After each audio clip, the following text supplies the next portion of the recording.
एक बार की बात है, एक गुरुकुल में कुछ बच्चे अपने गुरु के पास पढ़ रहे थे। गुरु अपने सभी शिष्यों को बहुत अच्छे से समझा और पढ़ा रहे थे, लेकिन एक बच्चा काफी समझाने के बाद भी कुछ समझ नहीं पाया। ये देखकर गुरु बहुत गुस्सा हो गए और सोचने लगे कि इतना समझाने के बाद भी इस बच्चे को कुछ समझ क्यों नहीं आया। गुरु ने गुस्से में आकर बच्चे को अपनी हथेली दिखाने को कहा। गुरु ने बालक का हाथ देखकर उसे पढ़ाई छोड़कर घर जाने को कहा, क्योंकि उस बच्चे के हाथ में शिक्षा की रेखा नहीं थी। फिर बच्चे ने एक छोटा सा चाकू लिया और अपने हाथ पर एक गहरा निशान बना दिया और कहा कि क्या अब मेरे हाथ में अध्ययन करने की रेखा है गुरुजी? तो क्या मैं अभी पढ़ाई कर सकता हूँ?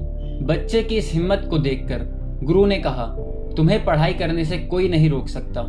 यह बालक कोई और नहीं बल्कि प्रसिद्ध साहित्यकार महर्षि पाणिनि थे, जिन्होंने संस्कृत व्याकरण पर अनेक पुस्तकें लिखी। और दोस्तों, आप लोगों को भी अपने जीवन में अपने सपनों के लिए इन्हीं की तरह निडर और मजबूत इरादे रखने हैं, फिर दुनिया आपको चाहे कुछ भी क्यों ना कहे। अगली कहानी। एक बार एक पार्क में 5 छोटे बच्चे खेल रहे थे। तभी उनमें से एक बच्चा एक वृक्ष की तरफ जाता है और वह एक तितली को कोकून से बाहर निकलते हुए देखता है। तितली कोकून से बाहर निकलने की बहुत कोशिश कर रही थी, लेकिन वो निकल नहीं पा रही थी। उस बच्चे से वो देखा नहीं जा रहा था, इसलिए कुछ देर के बाद वह बच्चा एक कैंची लेकर आता है और उस कोकून को काट देता है ताकि तितली आसानी से बाहर निकल सके। इसके बाद वो बच्चा देखता है कि तितली तो निकल आई थी, लेकिन उसका पूरा शरीर सूजा हुआ था और पंख भी मुरझाए हुए थे और वो सही ढंग से उड़ भी नहीं पा रही थी। दोस्तों, उस बच्चे ने तो सिर्फ उस तितली की मदद के लिए उस कोकून को काटा था, लेकिन ऐसा करना उस तितली के लिए नुकसानदायक साबित हुआ, क्योंकि जब तितली जितनी ही चैन से निकलने की जद्दोजहद करती है तो उसका शरीर भी उतना ही अच्छा होता है और पंख और भी बड़े होते हैं। ठीक ऐसा ही मनुष्य का जीवन है।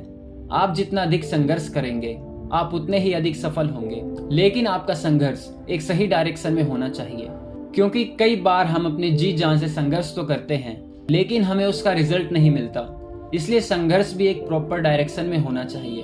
और अगर आप भी जानना चाहते हो कि प्रॉपर डायरेक्शन में आप अपने वैल्यूएबल एफर्ट्स को कैसे पुट करें ताकि आपको उससे से ज्यादा आउटपुट मिल सके, तो आप आई बटन में दिए गए लिंक पर जाकर इस वीडियो को देख सकते हैं।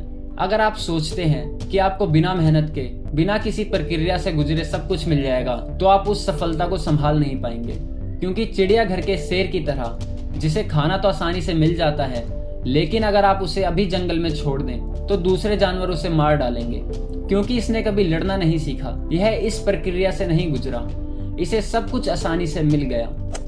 दोस्तों, उम्मीद करता हूं कि आपको इस वीडियो से कुछ नया सीखने को जरूर मिला होगा। ऐसी ही और इंस्पिरेशनल वीडियो देखने के लिए हमारे चैनल को अभी सब्सक्राइब कीजिए, वीडियो को लाइक और अपने दोस्तों के साथ ज्यादा से ज्यादा शेयर करें।